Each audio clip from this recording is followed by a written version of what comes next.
ओम शांति। अजय 17 मार्च 2026 की साकार मुरली से बाबा कहते हैं, मीठे बच्चे। हाँ जी बाबा, तुम सच्चे सच्चे सत्य बाप से सत्य कथा सुनकर नर से नारायण बनते हो। तुम्हें 21 जन्म के लिए बेहद के बाप से वर्षा मिल जाता है। तो बाबा कहते हैं, अब तुम सच्चे सच्चे सत्य बाप से सत्य कथा सुनकर नर से नारायण बनते। तो इस संगम युग पर सत्य पिता तुम्हें सत्य कथा सुनाते हैं। तो सच्ची सच्ची कथा सुनाते हैं, तब तुम नर से नारायण बनते हो, यानी मनुष्य से देवता बनते हो। तो तुम्हें 21 जन्म के लिए बेहद के बाप से वर्षा मिल जाता है। प्रश्न किया, बाप की किस किस आज्ञा को पालन करने वाले बच्चे ही पारस बुद्धि बनते हैं? उत्तर दिया है कि बाप की आज्ञा है, देह के सब संबंध को भूलकर बाप को और रचाई को याद करो। यही सद्गति के लिए सतगुरु की श्रीमत है। जो इस श्रीमत को पालन करते अर्थात देही अभिमानी बनते हैं, वही पारस बुद्धि बनते हैं। तो जितना जितना आत्मिक समृद्धि में आते हैं, देही अभिमानी बनते हैं, तो बुद्धि भी कितनी क्या बन जाती है? पारस बुद्धि बन जाती है।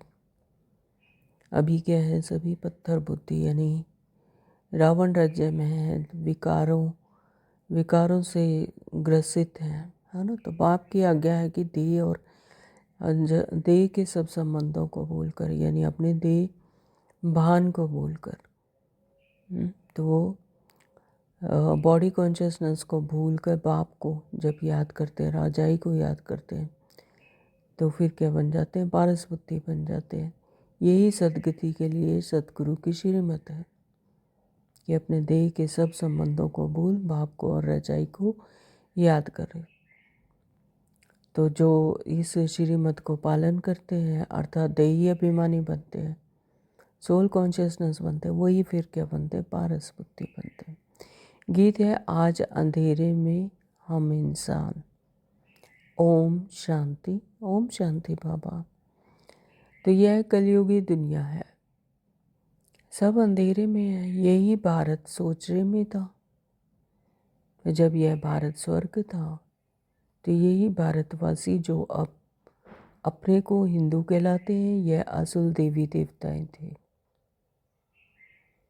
तो देवी देवता धर्म, जो सनातन धर्म देवी देवता धर्म है, वही अपने को हिंदू कहलाते हैं, क्योंकि देवी देवता तो कोई है नहीं, वो तो प्राय लोप हो गए, तो इसलिए हिंदू कहलाने लगे।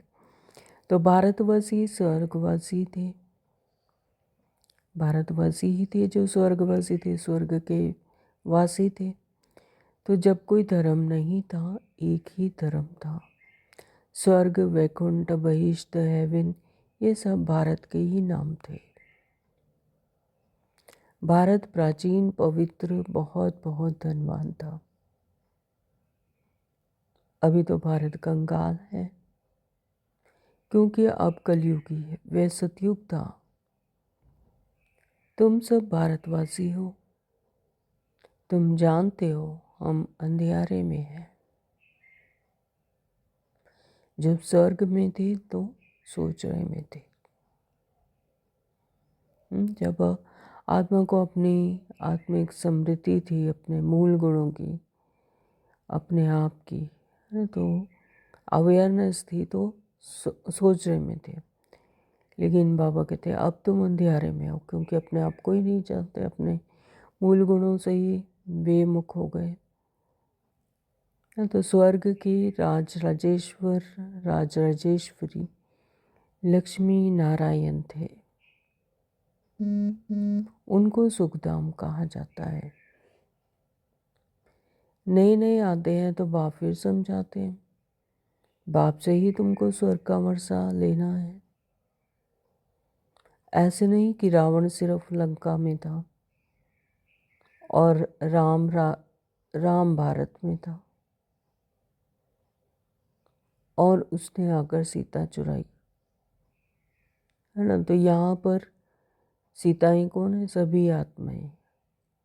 और रावण कौन है? 5 विकार। राम कौन है? सत्य पिता, है ना। तो ये सब सिर्फ कहानी दिखाई है कि शोक वाटिका में, अभी सभी आत्माएं शोक वाटिका में है, रावण के राज्य में है। और राम कौन है? परम पिता परमात्मा। तो यह सब है दंत कथाएं। गीता है मुख्य सर्व शास्त्रों में शिरोमणि श्रीमद्, अर्थात भगवान की सुनाई हुई गीता। तो सत्य गीता अभी परमात्मा स्वयं सुनाते हैं। ये कोई पुस्तक नहीं है जिसको सुनाते हैं।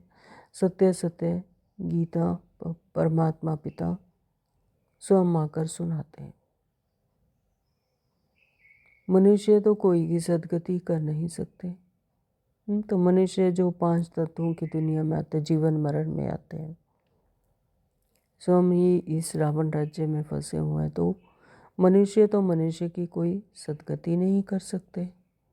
सतयुग में थे जीवन मुक्त देवी देवताएं, जिन्होंने यह वर्षा कलयुग के अंत में पाया था। तो देवी देवता भी कहाँ से बन के गई? कलयुग के अंत में संगम युग पर पुरुषार्थ करके, तब तो देवी देवता बने। भारत को यह पता नहीं था, ना कोई शास्त्र में है। शास्त्र तो सब हैं भक्ति मार्ग के लिए, वह सब भक्ति मार्ग का ज्ञान है। सद्गति मार्ग का ज्ञान मनुष्य मात्र में है नहीं। मनुष्य जो मन की मत पर चलते अपने आप को ही भूल गए। आत्मा अपने कर्मेंद्रियों में के अधीन हो गया, है ना। तो कर्मेंद्रियां के ऊपर रूल करने लगी। सद्गति मार्ग का ज्ञान मनुष्य मात्र में है नहीं। बाप कहते हैं मनुष्य के गुरु बन नहीं सकते, गुरु कोई सद्गति दे नहीं सकते। तो जो मनुष्य चोले में, जो 5 तत्वों की दुनिया में है, 5 तत्वों की दुनिया का तत्वों का शरीर का आधार लेते, जीवन मरण में आते हैं, तो वह कोई सद्गति दे नहीं सकते।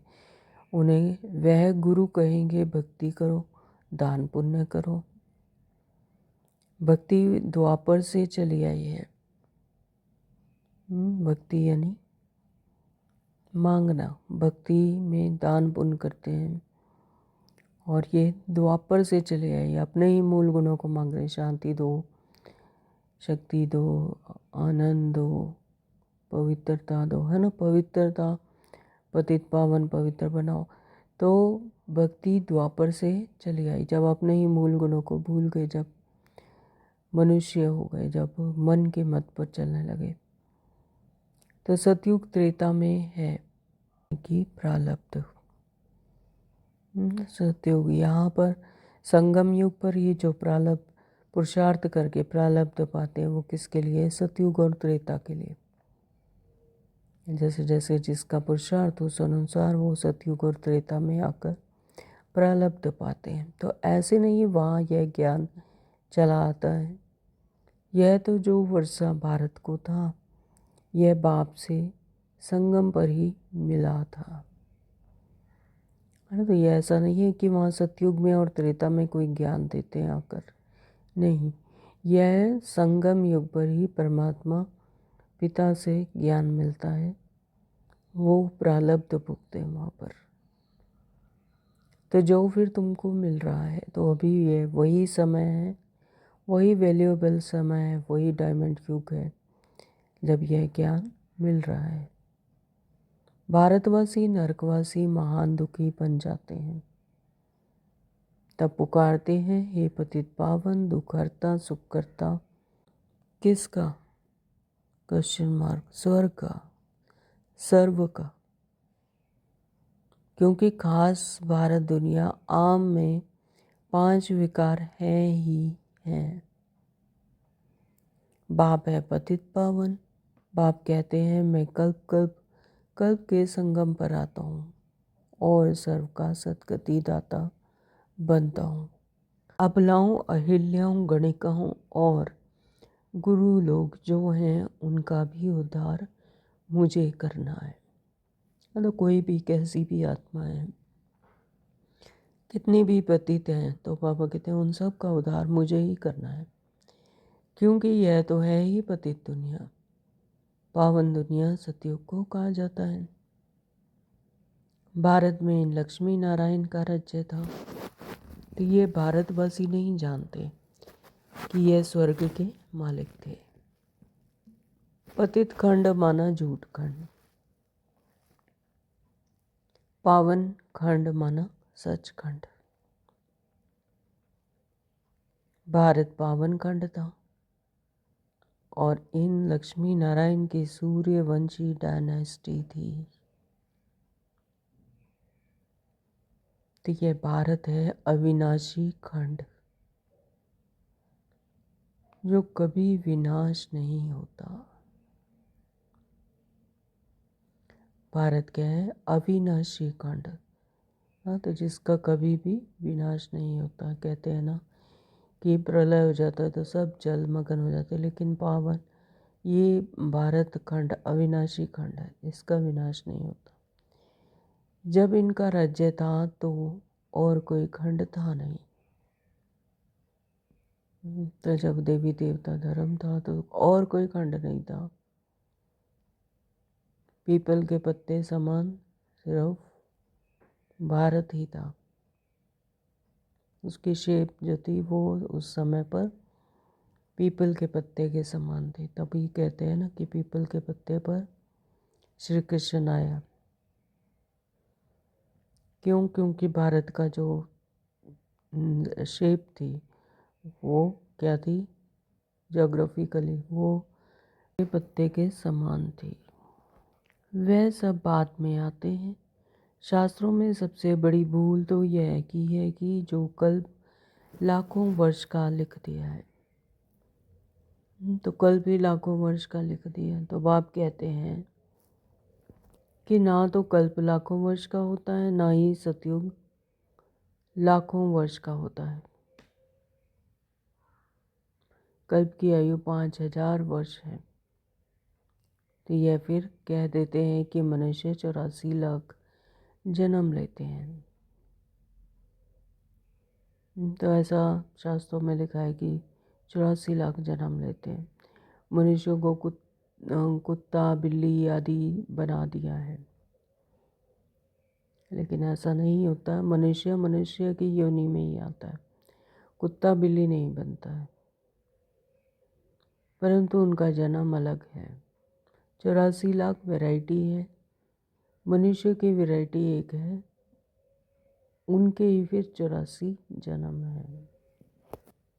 बाप कहते हैं बच्चे तुम आदि सनातन देवी देवता धर्म के थे। भारतवासी अपने धर्म की ड्रामा प्लान अनुसार भूल गए हैं। कलयुग अंत में बिल्कुल पतित बन पड़े हैं। फिर बाप आकर संगम पर पावन बनाते हैं। इनको कहा जाता है दुखधाम। फिर पाठ सुखधाम में होगा। बाप कहते हैं हे बच्चों, तुम भारतवासी ही स्वर्गवासी थे। फिर तुम 84 जन्मों की सीढ़ी उतरते आए हो। सतों से रजो, रजो से तमों में जरूर आना है। तो हर एक आत्मा का ये प्रोसेस है कि पहले सतों में, फिर रजों में, फिर तमों में जरूर आना है। तो तुम देवताओं जितना धनवान, एवर हैप्पी, एवर हेल्दी कोई हो नहीं सकता। तुम देवताओं के जितना कोई भी धनवान, एवर हैप्पी, एवर हेल्दी और कोई हो नहीं सकता, कोई नहीं होता। तो भारत कितना साहूकार था। हीरे जवाहरातों से बड़े बड़े पत्थरों मिसल थे। हीरे जवाहरात तो बड़े बड़े पत्थरों मिसल थे, यानी खाने हीरे जवाहरातों से भरी पड़ी थी। कितने तो टूट गए हैं। बाप तुम बच्चों को स्मृति दिलाते हैं कि तुमको कितना साहूकार बनाया था। तुम सर्वगुण संपन्न 16 कला संपूर्ण थे। यथा राजा रानी तथा प्रजा, इन्हों को भगवान भगवती भी कह सकते हैं, परंतु बाप ने समझाया है कि भगवान तो एक है। तो यहाँ पर स्थूल दुनिया में भगवान भगवती कह देते हैं इष्ट देवी देवताओं को, लेकिन बाबा कहते हैं कि भगवान तो एक ही है, जो जीवन मरण में नहीं आते, निराकार है, ज्योति स्वरूप है, सर्वशक्तिवान है, ऑलमाइटी अथॉरिटी है, वह बाप है। सिर्फ ईश्वर व प्रभु कहने से ही याद नहीं आता कि वो सभी आत्माओं का बाप है। यह तो है बेहद का बाप। वह समझाते हैं भारतवासी तुम जयंती मनाते हो, परंतु असल में बाप कब आए थे वह कोई भी नहीं जानते हैं ही आयरन एज्ड पत्थर बुद्धि। पारसनाथ थे, इस समय पत्थरनाथ हैं। नाथ भी नहीं कहेंगे क्योंकि राजा रानी तो है नहीं। पहले यहाँ देवी राजस्थान था, देवी राजस्थान था, फिर असुरी राज्य बन जाता है। तो यह खेल है। तो ये क्या है, वर्ल्ड ड्रामा है, ये खेल है कि पहले देवी राजस्थान था, यानी देवी देवताओं का राजस्थान था, और फिर असुरी का राज्य बन गया। वह है हद का ड्रामा, यह है बेहद का ड्रामा। तो जैसे यहाँ स्थूल दुनिया में हद का ड्रामा होता है, खेल होता है, वैसे ही यह क्या है, बेहद का ड्रामा। वर्ल्ड की हिस्ट्री, ज्योग्राफी आदि से अंत तक तुम अभी जानते हो,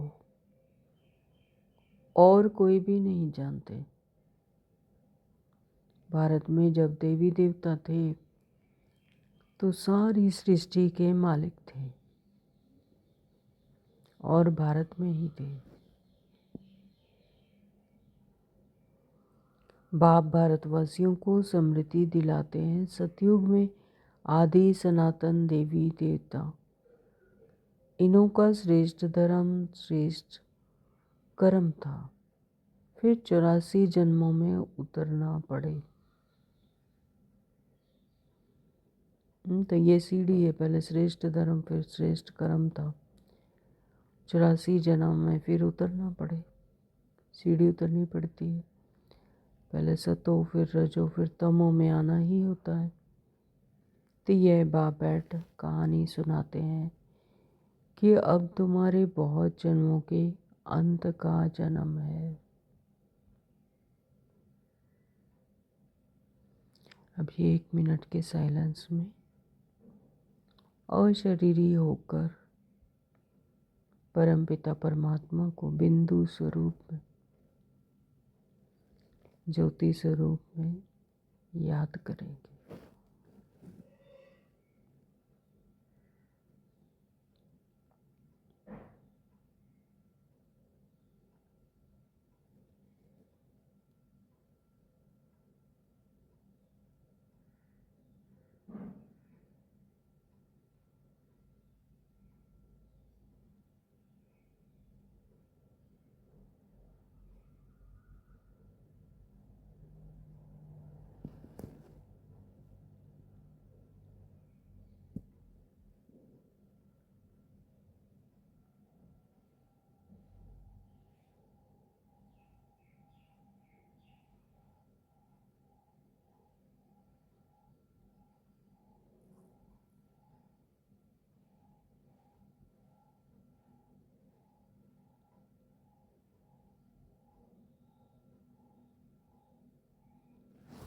ओम शांति। तो बाबा ने बताया कि यह तुम्हारे बहुत जन्मों के अंत का जन्म है। एक की बात नहीं है, न युद्ध का मैदान आदि ही है। भारतवासी यह भी भूल गए हैं कि इनों का लक्ष्मी नारायण का राज्य था। सतयुग की आयु लंबी करने से बहुत दूर ले गए हैं। हाँ, तो सतयुग शास्त्रों में क्या लिखा? सतयुग की लाखों वर्ष की आयु लिखती है। तो बाबा कहते हैं कि आयु लंबी करने से बहुत दूर ले गए हैं। बाप समझाते हैं कि मनुष्य को भगवान नहीं कह सकते। मनुष्य मनुष्य की सद्गति नहीं कर सकते। कहावत है कि सर्व की सद्गति दाता पतितों को पावन करता एक है। तो परमात्मा ही है जो पतितों को पावन बनाते हैं। सबका सद्गति दाता एक ही है। तो यह है झूठ खंड। तो ये क्या है? ड्रीम वर्ल्ड है, झूठ खंड है सब कुछ। यहाँ कुछ भी सत्य नहीं। तो सच्चा बाबा सच खंड स्थापन करने वाला है। तो भक्त पूजा करते हैं, परंतु भक्ति मार्ग में जिसकी पूजा करते आए हैं एक की भी बायोग्राफी नहीं जानते हैं। मैं तो 63 जन्मों से भक्ति करते हैं, पूजा करते हैं, लेकिन किसी की भी बायोग्राफी नहीं पता कि वो इष्ट देव बने तो कैसे बने और कहाँ उन्होंने राज्य किया। हाँ, तो शिव जयंती तो मनाते हैं। बाप है नई दुनिया का रचयिता, हेवनली गॉड फादर, बेहद सुख देने वाला। सतयुग में सुख था, वह कैसे और किसने स्थापन किया? नरकवासी को स्वर्गवासी बनाया, भ्रष्टाचारियों को श्रेष्ठाचारी देवता बनाया। यह तो बाप का ही काम है। का सुख देने वाला सतयुग में सुख था, तो वह कैसे और किसने स्थापन किया? नरकवासियों को स्वर्गवासी बनाया, भ्रष्टाचारियों को श्रेष्ठाचारी देवता बनाया। यह तो बाप का ही काम है ना? तो बाबा ही, परमात्मा ही जो साक्षी होकर इस पूरे सृष्टि चक्र को देखते हैं, तो वही हमें नरकवासी से फिर स्वर्गवासी अपने सत्य स्वरूप में लाते हैं, बनाते हैं। भ्रष्टाचारियों को श्रेष्ठाचारी देवता बनाया। तुम बच्चों को पावन बनाता हूँ तो तुम स्वर्ग के मालिक बनते हो। फिर तुमको पतित कौन बनाते हैं? यह है रावण। मनुष्य कह देते हैं सुख दुख ईश्वर देते हैं। बाप कहते हैं मैं तो तुमको सुख ही देता हूँ। हाँ, तो यहाँ पर स्थूल दुनिया में मनुष्य क्या कहते हैं? सुख भी तेरा और भगवान दुख भी तेरा, ईश्वर ही देते हैं सुख और दुख। तो बाबा तो कहते हैं मैं तो तुम्हें सुख ही देता हूँ, मैं तो पिता हूँ, लेकिन दुख तुम अपने कर्मानुसार उठाते हो। आधा कल्प फिर तुम बाप का सिमरन नहीं करेंगे। हाँ, तो सतयुग और त्रेता में बाप का सिमरन नहीं करेंगे। क्यों? क्योंकि आत्मा अपनी आत्मिक समृद्धि में होती है ना? तो संपन्न होती है, संपूर्ण होती है, हाईएस्ट कॉन्शियसनेस में होती है। तो वहाँ पर याद करने की दरकार ही नहीं। याद कब करती है? जब अपने ही मूल गुणों को भूल जाती है, अपने आप को भूल जाती है।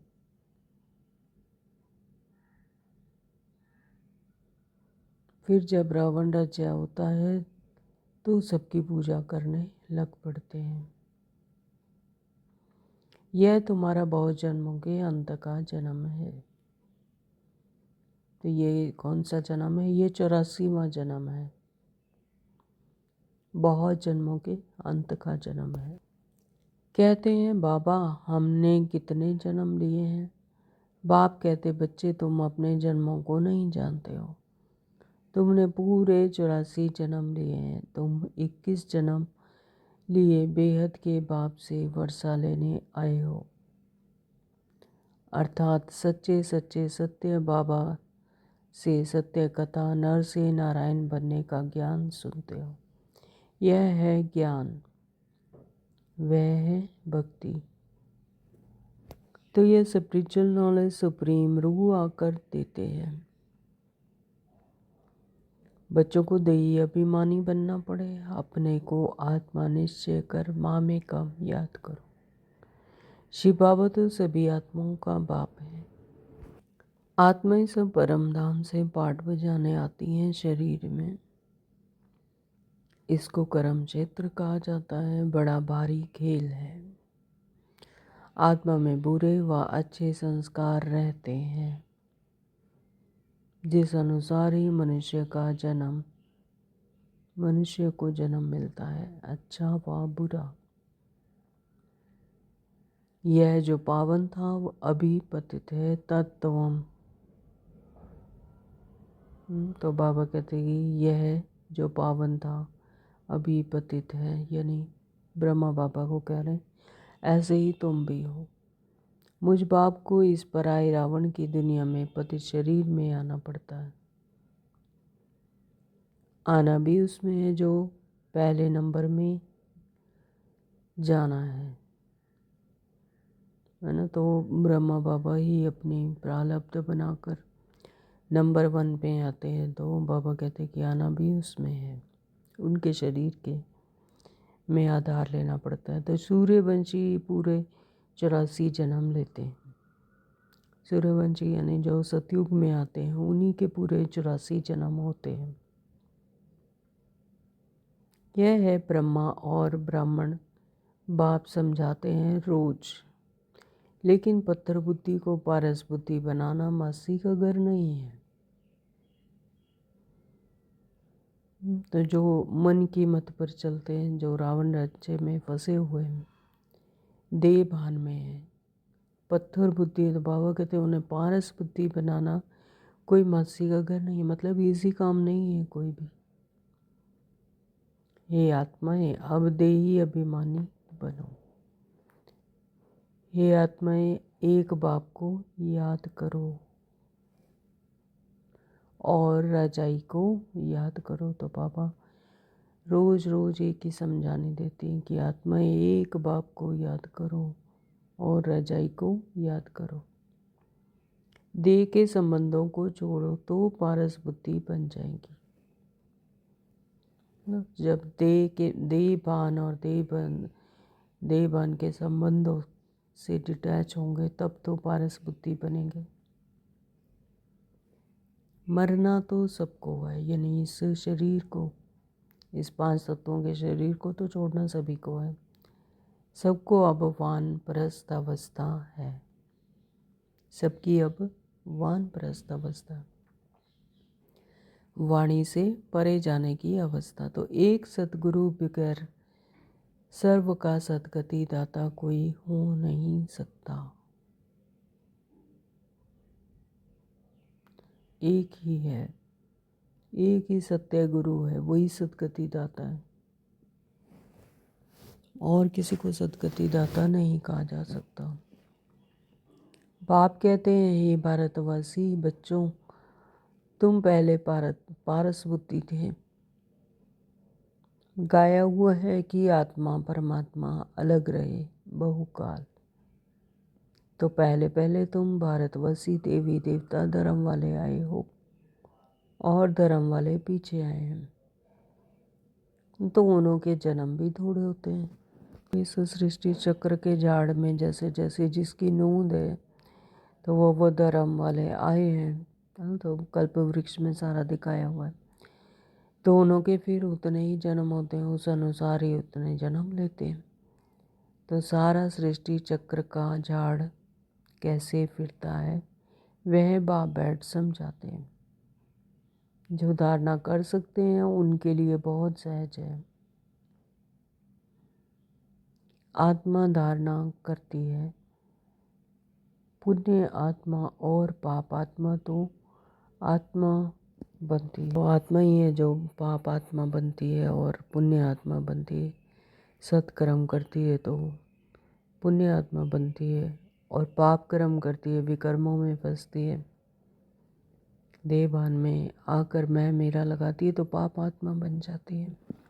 तो तुम्हारा अंतिम 84वां जन्म है। तुम वानप्रस्थ अवस्था में हो। वानप्रस्थ अवस्था वाले गुरु करते हैं मंत्र लेने के लिए। तुमको अब बाहर का मनुष्य गुरु करना नहीं है। तुम सभी का मैं बाप टीचर सदगुरु हूँ। तो बाबा कहते हैं कि तुम्हें अब बाहर का कोई मनुष्य गुरु नहीं करना, क्योंकि अब तुम्हें समझ आ गई आत्मा की, परमात्मा की, तीनों लोकों की, चारों युगों की, कल्प वृक्ष की। हाँ, तो मनुष्य की कोई सदगति नहीं कर सकता। तो इसलिए अब तुम्हें मनुष्य को गुरु नहीं करना है। मैंने बाहर का मनुष्य गुरु करना नहीं है। तो तुम सभी का मैं बाप टीचर सदगुरु मैं हूँ। मुझे कहते ही हैं हे पतित पावन शिव बाबा।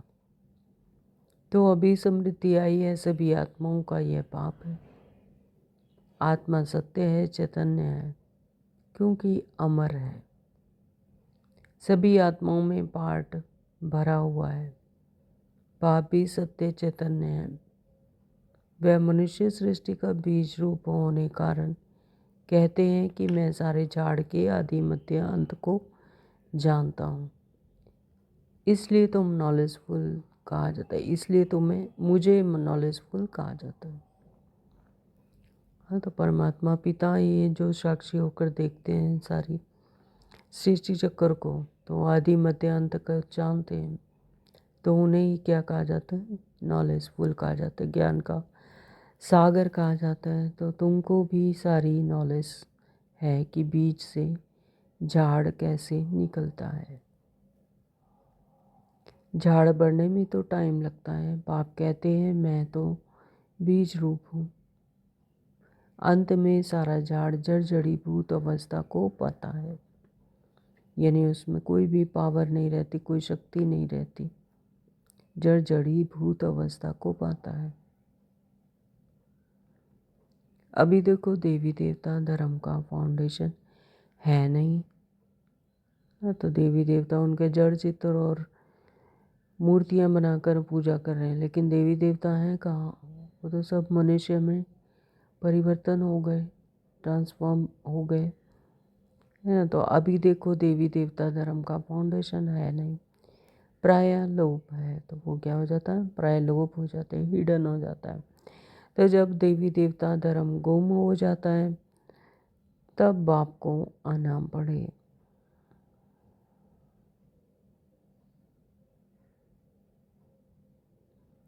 एक धर्म की स्थापना कर बाकी सबका विनाश करा देते हैं। प्रजापिता ब्रह्मा द्वारा बाप स्थापना करा रहे हैं आदि सनातन देवी देवता धर्म की। तुम आए हो भ्रष्टाचारी से श्रेष्ठाचारी देवता बनने। तो यह ड्रामा बना हुआ है, इनकी एंड नहीं होती। बाप आते हैं, आत्माएं सब ब्रदर्स हैं, मूल वतन में रहने वाली, जो उस एक बाप को सब याद करते हैं। दुख में सिमरन सब करे। रावण राज्य में दुख है, हाँ, तो यहाँ सिमरन करते हैं। यहाँ पर अपने मूल गुणों को भूल जाते हैं तो उन्हें ढूंढते हैं, है ना। तो फिर ये समृद्धि है कि कोई है शक्ति जो हमें दुख से सुख में ले जाए। तो रावण राज्य में दुख है, तो यहाँ सिमरन करते हैं कि तो बाप सर्व का सदगति दाता एक है, उनकी महिमा है। पाप ना आए तो पावन कौन बनाए? तो सभी तो पतित हैं, सभी देहधारी हैं, सभी पांच तत्वों की दुनिया में का शरीर का आधार लेते हैं, पांच तत्वों में फंसे हुए हैं, रावण राज्य में फंसे हुए हैं। तो बाप ना आए तो फिर पावन कौन बनाए? तो क्रिश्चियन इस्लामी आदि जो भी मनुष्य हैं इस समय सब तमो प्रधान है। सभी को पुनर्जन्म जरूर लेना है। अभी पुनर्जन्म मिलता है नरक में। हाँ, तो पुनर्जन्म तो हर किसी को लेना है, लेकिन बाबा कहते हैं कि अभी पुनर्जन्म मिलता है तो नरक में मिलता है, यानी इसी दुनिया में। तो ऐसे नहीं कि सुख में चले जाते हैं। हाँ, तो कोई शरीर छोड़ कर जाता है तो कहते हैं कि स्वर्ग पधारा। हाँ, तो ऐसे नहीं है कि वो सुख में चले जाते हैं, इसी दुनिया में फिर जन्म लेते हैं। जैसे हिंदू धर्म वाले कहते हैं ना कि स्वर्गवासी हुआ तो जरूर नरक में था ना, स्वर्ग में ही गया है ना। तो कोई शरीर छोड़ता है तो कहते हैं स्वर्गवासी हुआ, तो यानी जरूर यहाँ नरक में था, तब तो स्वर्गवासी हुआ। तुम्हारे मुख में गुलाब, अभी स्वर्ग में गया, तुम्हारे मुख में गुलाब। तो जब स्वर्गवासी हुआ फिर उसको नरक के आसुरी वैभव क्यों खिलाते हो? पितृ खिलाते हैं ना, बंगाल में मछली अंडे आदि खिलाते हैं। अरे उनको यह सब खाने की क्या दरकार है ना। तो आत्माओं को बुलाते हैं, ऐसे कोई चला जाता है तो फिर उनको जैसे भोग लगाते हैं, और तो वैसे आसुरी चीज़ें खिलाते हैं। तो बाबा कहते कि स्वर्ग में फिर इन सब की क्या दरकार है, वापस कोई जा नहीं सकता, जबकि पहले पहले वालों को 84 जन्म लेना पड़ता है। हाँ, तो जो इस सृष्टि चक्कर पर सतयुग में आते हैं तो उनके सभी के 84 जन्म होते हैं, 84 जन्म उनको लेने पड़ते हैं। तो इस ज्ञान में कोई तकलीफ़ नहीं है। भक्ति मार्ग में कितनी मेहनत है। हाँ, तो इस ज्ञान में तो कोई तकलीफ़ नहीं है। बुद्धि योग सिर्फ परमात्मा से लगाना, कुछ भी करते हुए, क्रियाकलाप करते हुए, गृहस्थ में रहते हुए सिर्फ बुद्धि से परमात्मा को याद करना है। कोई तकलीफ़ नहीं देते कि घर छोड़कर जंगलों में चले जाओ, एक टांग पे खड़े हो जाओ या किसी खास मुद्रा में बैठो, ऐसा नहीं। भक्ति मार्ग में कितनी मेहनत है। तीर्थ यात्रा करते हैं, दूर दूर जाते हैं, चक्कर लगाते हैं, कर्म कांड करते हैं, तो राम राज्य राम राम जपते रोमांच खड़े हो जाते हैं। तो यह सब है भक्ति मार्ग। यह सूर्य चांद आदि रोशनी करने वाले हैं, यह देवता थोड़े ही हैं। वास्तव में ज्ञान सूर्य, ज्ञान चंद्रमा और ज्ञान सितारे यहाँ की महिमा है ना। तो ज्ञान जो सूर्य चंद्रमा जो बताए वो क्या है, रोशनी करने वाले हैं, उनकी पूजा करते हैं। तो बाबा कहते वो तो मांडवे में रोशनी करने वाले तत्व हैं, तो वो देवता थोड़े ही हैं। वास्तव में ज्ञान सूर्य, ज्ञान चंद्रमा और ज्ञान सितारे यहाँ की महिमा है। तो ज्ञान सूर्य पिता, ज्ञान चंद्रमा ब्रह्मा बाबा जिनके द्वारा ज्ञान मिला, और ज्ञान सितारे हम सब बच्चे, हम सब आत्माएं। अच्छा, मीठे मीठे सिखलते बच्चों प्रति माता पिता बाप दादा का याद प्यार और गुड मॉर्निंग। रूहानी बाप की रूहानी बच्चों को नमस्ते। हम रूहानी बच्चों के रूहानी माता पिता बाप दादा को याद प्यार का गुड मॉर्निंग। नमस्ते जी, नमस्ते जी, नमस्ते जी। शुक्रिया मेरे मीठे बाबा, आपका दिल से बहुत बहुत शुक्रिया। धारणा के लिए मुख्य सार में नंबर 1 बाबा ने कहा कि इस अंतिम 84वें जन्म में कोई भी पाप कर्म विकर्म नहीं करना है। तो अभी विकर्मों को विनाश कर पवित्र बनकर सचखंड में जाना है, अपने सत्य घर में जाना है। तो 84वें जन्म में अब कोई भी पाप कर्म ना हो, विकर्म नहीं करना है। पुण्य आत्मा बनने का पूरा पूरा पुरुषार्थ करना है। पुण्य आत्मा कैसे बनेंगे? अपने आत्मिक समृद्धि में रहकर परमात्मा को याद करने से। संपूर्ण पावन बनना है, मनसा वाचा कर्मण पावन बनना है। नंबर 2 बाबा ने कहा अपनी बुद्धि को पारस बुद्धि बनाने के लिए देह के सब संबंधों को भूल दे ही अभिमानी बनने का अभ्यास करना है। सत्य क्या है? पिता। तो बाकी सब क्या है? Dream world. तो बाबा कहते हैं देह भान को भूलकर अपनी देह को भी भूल जाओ, ये भी सत्य नहीं है। तो देह और देह के सब संबंधों को भूल देही अभिमानी बनने का अभ्यास करना है। वरदान दिया है बाबा ने, पुराने संस्कारों व विघ्नों से मुक्ति प्राप्त करने वाले सदा शक्ति संपन्न भव। पुराने संस्कारों को यानी आसुरी संस्कारों को व विघ्नों से मुक्ति प्राप्त करने वाले सदा शक्ति संपन्न भव। किसी भी प्रकार के विघ्नों से, कमजोरियों से या पुराने संस्कारों से मुक्ति चाहते हो तो शक्ति धारण करो, अर्थात अलंकारी रूप होकर रहो। तो विष्णु के 4 अलंकार कौन कौन से हैं? गदा, चक्र, कमल पुष्प, शंख, है ना। गदा यानी अहिंसक युद्ध, अपने ही विकारों, अपने ही संस्कार, पुराने संस्कारों से। चक्र यानी अपने ही स्व का स्वदर्शन चक्र। कमल पुष्प यानी इस ग्रस्त जीवन में रहते हुए भी कमल पुष्प समान पवित्र।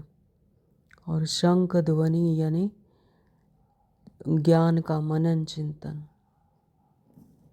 शंख ध्वनि। हाँ, तो बाबा कहते हैं कि शक्ति धारण करो, अर्थात अलंकारी रूप होकर रहो। तो जो अलंकारी से सदा सजे सजाए रहते हैं वह भविष्य में भी विष्णुवंशी बनते हैं, लेकिन अभी वैष्णव बन जाते हैं। तो भविष्य में विष्णुवंशी बनते हैं और यहाँ पर वैष्णव बन जाते हैं। तो उन्हें कोई भी तमोगुणी संकल्प व संस्कार टच नहीं कर सकता। जब अपने चारों अलंकारों से सुसज्जित रहते हैं तो उन्हें कोई भी तमोगुणी संकल्प व संस्कार टच नहीं कर सकता। वे पुरानी दुनिया अथवा दुनिया की कोई भी वस्तु और व्यक्तियों से सहज ही किनारा कर लेते हैं। हाँ, तो उन्हें वो सब कुछ पसंद ही नहीं आता, वहाँ से डिटैच हो जाते हैं। दुनिया की कोई भी वस्तु या व्यक्तियों से सहज ही डिटैच किनारा कर लेते हैं।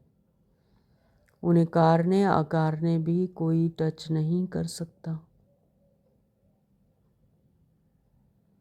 आज का स्लोगन दिया बाबा ने, हर समय हर कर्म में बैलेंस रखना ही सर्व की ब्लेसिंग प्राप्त करने का साधन है।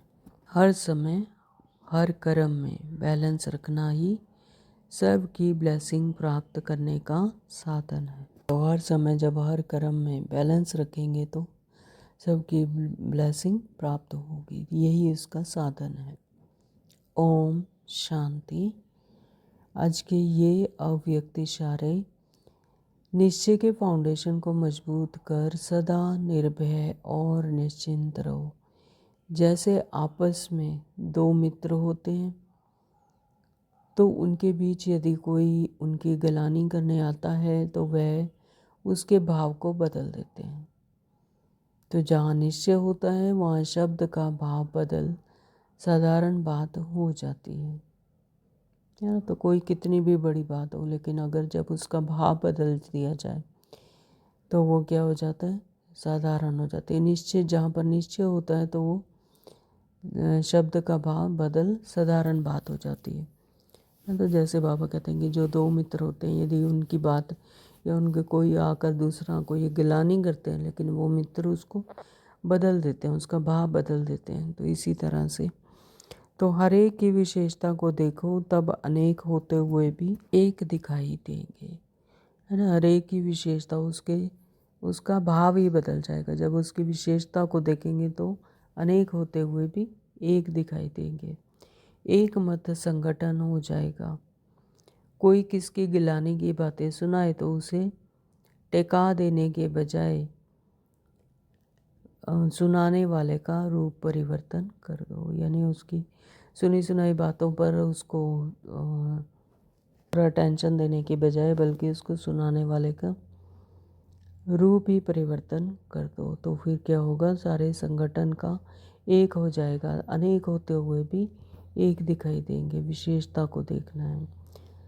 तो आज सारा दिन इसी बात पर अटेंशन देंगे कि कोई किसी की विकलानी करने आता है, लेकिन उसकी विशेषता को देखकर उसका भाव ही परिवर्तन कर दो, तो बात साधारण हो जाती है। यानी कोई किसी की गिलानी करता है तो उसका भाव ही बदल दो।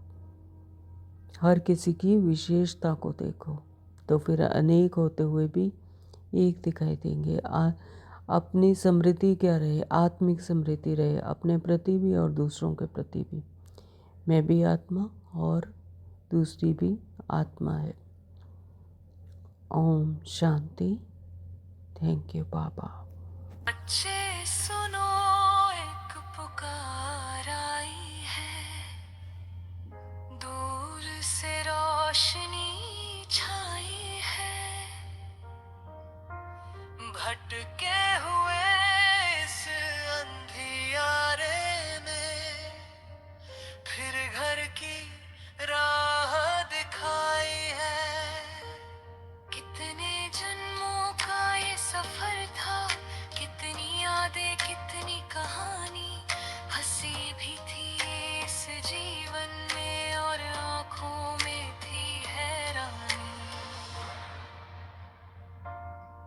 आओ बच्चे घर को चले, शिव बाबा बुला रहे,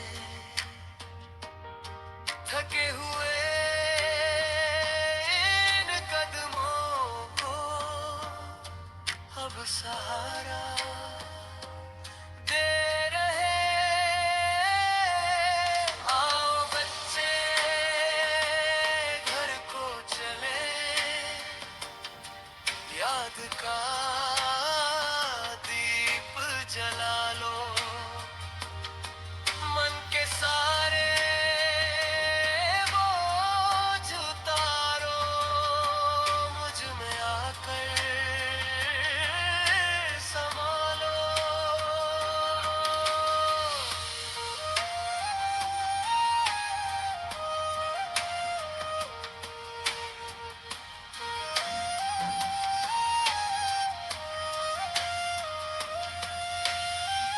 दुनिया का हर रंग मिटेगा, ये मेला भी छूटेगा, जो आज तुम्हारा लगता है वो कल कहीं ना टूटेगा। पर आत्मा का दीप अमर है, उसकी ज्योति निराली है, याद की शांत अग्नि में हर पीड़ा पिघलने वाली है। हाँ बच्चे घर को चले, शिव बाबा बुला रहे, थके हुए इन कदमों को अब सहारा दे रहे।